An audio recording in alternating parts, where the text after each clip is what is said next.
प्यारे बच्चों आदाब പ്രിയപ്പെട്ട കുട്ടികളെ ആറാം ക്ലാസ്സിലെ വഴികാട്ടി വർക്ക്ഷീറ്റ് എങ്ങനെയാണ് ചെയ്യേണ്ടത് എന്ന് വിവരിക്കുന്ന ക്ലാസുകൾ നാം നേരത്തെ പരിചയപ്പെട്ടു. അതിന്റെ ബാക്കി ഭാഗമാണ് ഇന്ന് നാം പരിചയപ്പെടാൻ പോകുന്നത്. പാലെ ബോസേം എന്ന ഒന്നാമത്തെ യൂണിറ്റിലെ മൂന്നാമത്തെ പാഠമാണ് ദൂദ് കി തര. ഈ പാഠഭാഗത്തിലെ വർക്ക്ഷീറ്റിൽ നൽകിയിട്ടുള്ള പ്രവർത്തനം നോക്കാം. മുനാസിബ് ലഫ്സ് ചുൻകർ ജുംലെ ബനായിയെ. അനുയോജ്യമായ ക്രിയാപദം തിരഞ്ഞെടുത്ത് വാക്യങ്ങൾ പൂർത്തിയാക്കി എഴുതുക. ക്രിയാപദം എന്ന് പറയുന്നത് കാത്താ ഹെ, പീത്താ ഹെ, കാത്തി ഹെ, പീത്തി ഹെ എന്നതാണ്. ക്രിയ എന്നാൽ പ്രവൃത്തി എന്നതാണ് അർത്ഥം. ക്രിയ എന്ന് പറഞ്ഞാൽ ഫിയല് അഥവാ പ്രവൃത്തി എന്നാണ് അർത്ഥം. മലയാളത്തിൽ കുടിക്കുന്നു, തിന്നുന്നു, ഓടുന്നു, ചാടുന്നു ഇവയെല്ലാം നമ്മൾ ചെയ്യുന്ന പ്രവർത്തികളാണ്. ഇത്തരത്തിലുള്ള പ്രവൃത്തി പദങ്ങൾക്കാണ് ക്രിയാപദം എന്ന് പറയുന്നത്. അനുയോജ്യമായ ക്രിയാപദം തിരഞ്ഞെടുക്കാനുള്ള ഈ പ്രവർത്തനം. ഇവിടെ 4-5 സെന്റൻസുകൾ ഉണ്ട്. ഈ സെന്റൻസിൽ ചില നാമുകൾ ഉണ്ട് അഥവാ പേരുകൾ ഉണ്ട്. മുർഗി, ഗായ്, ബക്കര, മുർഗി, ബച്ച, ഇങ്ങനെ ചില പേരുകൾ ഉണ്ട്, നാം ഉണ്ട്. ഇതിനെ അടിസ്ഥാനമാക്കിയാണ് ഇതിൻ്റെ ക്രിയാപദം പൂരിപ്പിക്കേണ്ടത്. എല്ലാവർക്കും മനസ്സിലാവുണ്ടല്ലോ. ഇവിടെയുള്ള പേരിനെ അടിസ്ഥാനമാക്കിയാണ് ഇവിടെയുള്ള ക്രിയാപദം എഴുതേണ്ടത്.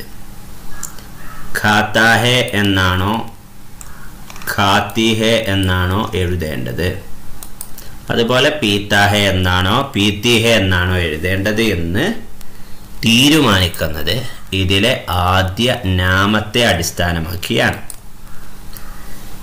മുർഗി കീടെ മക്കൂടെ. മുർഗി എന്നതാൽ കോഴി എന്നാണ് അർത്ഥം. മുർഗ എന്നുമുണ്ട്, മുർഗി എന്നുമുണ്ട്, രണ്ടും കോഴികളാണ്. മുർഗി എന്ന് പറഞ്ഞാൽ പിടക്കോഴിയാണ് അഥവാ പെൺകോഴിയാണ്. മുർഗ എന്നാണെങ്കിൽ ആൺകോഴി അല്ലെങ്കിൽ പൂവൻ കോഴിയാണ്. ഇവിടെ മുർഗി എന്നതായതുകൊണ്ട് തന്നെ ഇതെന്താണ്, പെണ്ണാണ്. പെണ്ണായതുകൊണ്ട് ഖാത്തി എന്നോ പീത്തി എന്നോ ആണ് വരിക. പറയുന്നത് മനസ്സിലാവുണ്ടല്ലോ. ഇവിടെ മുർഗി എന്നുള്ളത് പെണ്ണായതുകൊണ്ട് പെണ്ണിനുപയോഗിക്കുന്ന ക്രിയാപദം ഖാത്തി ഹെ എന്നതോ അല്ലെങ്കിൽ പീത്തി ഹെ എന്നതോ ആണ്. ആണാണെങ്കിൽ കാത്താ ഹെ പീത്താ ഹെ എന്നാണ് വരിക. ഖാന പീന എന്നത് ഒന്ന് ഭക്ഷണം കഴിക്കുക, ഭക്ഷിക്കുക എന്നതും മറ്റൊന്ന് കുടിക്കുക എന്നതുമാണ്. ഈ നാമം കഴിഞ്ഞ് വരുന്നത് ഭക്ഷണമാണെങ്കിൽ ഖാത്തി ഹെ, അതല്ല പാനീയമാണെങ്കിൽ പീത്തി ഹെ. റെഡിയാണല്ലോ. ഇവിടെ മുർഗി കീടെ മക്കൂടെ. കീടെ മക്കൂടെ എന്താണ് ചെയ്യുക, ഖാത്തി ഹെ എന്നതാണ്. അപ്പോൾ മുർഗി കീടെ മക്കൂടെ ഖാത്തി ഹെ. അപ്പോൾ അവിടെ നമ്മൾ എഴുതേണ്ടത് ഖാത്തി ഹെ എന്നത് ആണ്. ഓക്കെ, മനസ്സിലായല്ലോ. അപ്പോൾ നമ്മൾ മുർഗി കീടെ മക്കൂടെ എന്നുള്ള ഈ ഡാഷിൻ്റെ സ്ഥലത്ത് നമുക്കെന്ത് ചെയ്യണം, ഖാത്തി ഹെ എന്ന് എഴുതാം. റെഡിയായല്ലോ അല്ലേ. രണ്ടാമത്തേത് ഗായ ആണ്. ഗായ് എന്നാൽ പശു എന്നാണ് അർത്ഥം. നമുക്കെല്ലാവർക്കും അറിയാം പശു എന്താണ്, ആണാണോ പെണ്ണാണോ എന്നുള്ളത് അറിയാമല്ലോ. ഗായ് എന്നത് പശു എന്നത് പെണ്ണായതുകൊണ്ട് ഗായ് നമുക്ക് ദൂത് നൽകും. ദൂത് നൽകുന്നത് ആരായിരിക്കും, പെണ്ണായിരിക്കും. അതുകൊണ്ട് സ്ത്രീലിംഗമായതുകൊണ്ട് തന്നെ ഇവിടെയും നമുക്ക് എഴുതാനുള്ളത് മുകളിൽ പൂരിപ്പിച്ചത് തന്നെയാണ്. ഖാത്തി ഹെ എന്നാണ് എഴുതേണ്ടത്. ഖാത്തി ഹെ എന്നത് തന്നെയാണ് ഇവിടെയും എഴുതേണ്ടത്. അടുത്ത് നോക്കാം, ബക്കര ഘാസ് ഡാഷ് എന്നതാണ്. അപ്പോൾ ഇവിടെ രണ്ടാമത് ചോദിച്ചത് ഗാസ് എന്നതാണ്, ഇവിടെയും വന്നത് ഗാസ് ആണ്.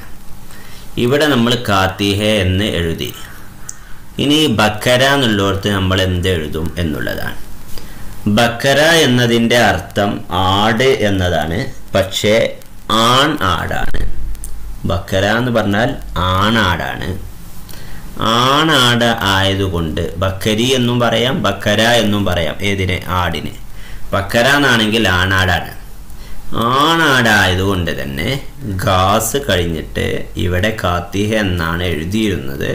പക്ഷെ നമുക്ക് അവിടെ ഖാത്തി ഹെ എഴുതാൻ കഴിയില്ല, കാരണം ഇവിടെ ആണാണ് അല്ലേ. ആണായതുകൊണ്ട് ഖാത്താ ഹെ എന്നാണ് എഴുതേണ്ടത്. മനസ്സിലായല്ലോ? ഖാത്താ ഹെ എന്നാണ് എഴുതേണ്ടത്. ഇനി അടുത്തത് മുർഗി പാനി ഡാഷ്. മുർഗി നമ്മൾ ആദ്യമേ പറഞ്ഞിരുന്നു. മുർഗി എന്താണ്? പെണ്ണാണെന്നുള്ളത് നമ്മൾ പറഞ്ഞതുകൊണ്ടാണ് നമ്മൾ ഖാത്തി ഹെ എന്ന് ആദ്യം എഴുതിയത്. എന്നാൽ മുർഗിക്ക് ശേഷം വന്നത് പാനി ആയതുകൊണ്ട്, മുർഗി എന്നത് പെണ്ണായതുകൊണ്ട് മുർഗി പാനി പാനി പീത്തി ഹെ. മനസ്സിലായല്ലോ? മുർഗി പാനി പീത്തി ഹെ. ഈ രീതിയിൽ എഴുതുക. ഇനി ബച്ച പാനി പീത്ത ഹെ. ബച്ച എന്നുള്ളത് ആൺകുട്ടിയാണ് എന്നുള്ളത് കൊണ്ട് ബച്ച പാനി പീത്ത ഹെ, ബച്ച പാനി പീത്ത ഹെ എന്നുള്ള രീതിയിൽ എഴുതാം. അപ്പോൾ ബച്ച പാനി പീത്ത ഹെ എന്നിവിടെ ഉണ്ട്. നമ്മളിപ്പോൾ പറഞ്ഞ സെൻറ്റൻസുകൾ ഇവിടേക്ക് മാറ്റി എഴുതിയാൽ ഈ പ്രവർത്തനം നിങ്ങൾ പൂർത്തീകരിച്ചു. ഓക്കെ, ഈ രീതിയിലാണ് എഴുതുക കേട്ടോ. ഓക്കെ, ഇനി അടുത്ത് നോക്കാം. അടുത്ത പാഠം ഇജാസത്ത് ദീജിയെ എന്നുള്ളതാണ്. എന്താണ് ഇജാസത്ത് ദീജിയെ? ഇതിലുള്ളത് അൽഫാസ് പഠിച്ചിട്ട് വായിച്ചിട്ട് മുനാസിബ് തസ്വീറിൻ്റെ താഴെ തിരഞ്ഞെടുത്ത് എഴുതുക എന്നുള്ളതാണ്. ഇവിടെ കൊടുത്ത പദങ്ങൾ വായിക്കുക. പദങ്ങൾ അതിൻ്റെ ചിത്രമുള്ള ആ ചിത്രത്തിൻ്റെ താഴെയുള്ള സ്ഥലത്ത് എഴുതണം എന്നാണ് പറഞ്ഞത്. എന്തൊക്കെയാണ് പദങ്ങൾ നോക്കൂ. ഡാക്കിയ. ഡാക്കിയ എന്ന് പറഞ്ഞാൽ പോസ്റ്റ്മാൻ. ഡാക്കുഗർ പോസ്റ്റ് ഓഫീസ്.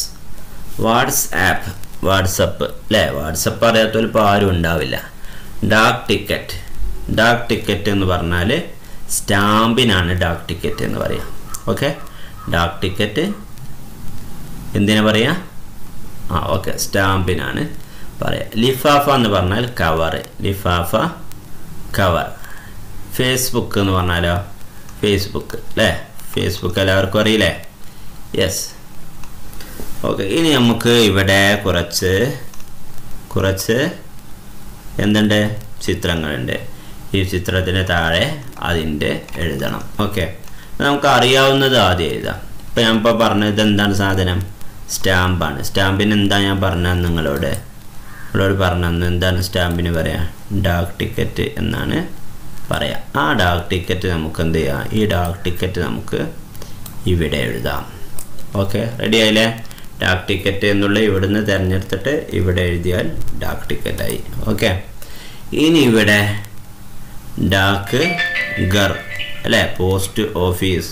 അതിന് ഞാൻ പറഞ്ഞ എന്താണ്? ഡാക്ക് ഗർ എന്നുള്ളത് നമുക്കിവിടെ എഴുതാം. ഡാക്ക് ഗർ. ഇനിയോ ഇതാരാണ്? ഇതാണ് ഞാൻ ആദ്യം പറഞ്ഞത്. എന്താ? ഡാക്കിയ അല്ലേ. ഈ ഡാക്കിയ എന്നുള്ളത് നമുക്ക് എന്ത് ചെയ്യാം? നമുക്ക് ഇവിടെ എഴുതാം. ഡാക്കിയ എന്നുള്ളത് നമുക്ക് ഇവിടെ എഴുതി കൊടുക്കാം. ഇത് ഇനി ബാക്കിയുള്ളത് ഈ രണ്ടും നമുക്ക് കോമൺ ആയി അറിയാവുന്നതാണ്. ഇത് വാട്സപ്പാണ്, ഇത് ഫേസ്ബുക്കാണ് അല്ലേ. WhatsApp, Facebook. അപ്പോൾ ഇനി ബാക്കിയുള്ളത് ഏതാണ്? ലിഫാഫ. ലിഫാഫ എന്നുള്ളത് നമുക്ക് ഇവിടെ എഴുതാം. ലിഫാഫ എന്നുള്ളത് ഇവിടെ എഴുതാം. ഈ രീതിയിൽ ഈ ചിത്രത്തിൻ്റെ താഴെ അനുയോജ്യമായത് തിരഞ്ഞെടുത്ത് എഴുതാനുള്ള വളരെ സിമ്പിളായ പ്രവർത്തനമാണ്. ഇനി നമ്മളിപ്പോൾ എഴുതിയ പദങ്ങൾ ഉപയോഗിച്ചുകൊണ്ട്, ഇവിടെയൊക്കെ നമ്മൾ പദങ്ങൾ എഴുതിയല്ലോ, ഈ പദങ്ങൾ ഉപയോഗിച്ചുകൊണ്ട് ഇവിടെ സെൻറ്റൻസ് എഴുതുകയാണ് വേണ്ടത്. ഇവിടെ ഒരു സെൻറ്റൻസ് ഉണ്ട്. അത് ഈ രണ്ട് പദങ്ങൾ, ഈ നമ്മളിപ്പോൾ ഇവിടെ എഴുതിയ ഈ രണ്ട് പദങ്ങൾ ഉപയോഗിച്ചുകൊണ്ടാണുള്ള സെൻറ്റൻസ്. എന്താണ്? ഡാക്ക് ഘർ മേ ഡാക്കിയ ഹെ, ഡാക്ക് ഘർ മേ ഡാക്കിയ ഹെ. ഇനി നമുക്ക് അതുപോലെ തന്നെ എന്ത് ചെയ്താം? ലിഫാഫ മേ ഡാക്ക് ടിക്കറ്റ്. ഇത് ലിഫാഫ അല്ലേ? ഇത് ലിഫാഫയാണ്, മുകളിലുള്ളത് ഡാക്ക് ടിക്കറ്റുമാണ്. അപ്പോൾ ലിഫാഫ മേ ഡാക്ക് ടിക്കറ്റ് ഹെ എന്ന് ഞാൻ എഴുതിയത് ഡാക്ക് ഘർ മേ ഡാക്കിയ ഹെ എന്നുള്ള ഈ സെൻറ്റൻസ് നോക്കി തന്നെയാണ്. അവിടെ ഡാക്ക് ഘർ എന്നുള്ളതിന് പകരം ഞാൻ എന്ത് എഴുതി? ലിഫാഫ എന്നെഴുതുന്നു. മേ എന്നുള്ളത് അതുപോലെ എഴുതുന്നു. അപ്പോൾ ലിഫാഫ മേ ഡാക്കിയ എന്നുള്ളതിന് പകരം ഡാക്ക് ടിക്കറ്റ്, ഡാക്ക് ടിക്കറ്റ്. അപ്പോൾ ലിഫാഫ മേ ഡാക്ക് ടിക്കറ്റ് ഹെ. അപ്പോൾ ഇതേ രൂപത്തിൽ നമ്മൾ 2-3-4 സെൻറ്റൻസ് എഴുതുകയാണ് വേണ്ടത്. ഇനി നമുക്ക് പൊതുവായിട്ട് എഴുതാൻ പറ്റുന്നത് ഖത്ത് കേലിയെ, ഖത്ത് കേലിയെ, കത്ത് എഴുതുന്നതിന് വേണ്ടി, കത്തിന് വേണ്ടി ലിഫാഫ ചാഹിയെ, ഖത്ത് കേലിയെ ലിഫാഫ ചാഹിയെ, ഖത്ത് കേലിയെ ഡാക്ക് ടിക്കറ്റ് ചാഹിയെ. ഇത്തരത്തിൽ നമുക്ക് സെൻറ്റൻസുകൾ കൂടുതൽ എഴുതാം.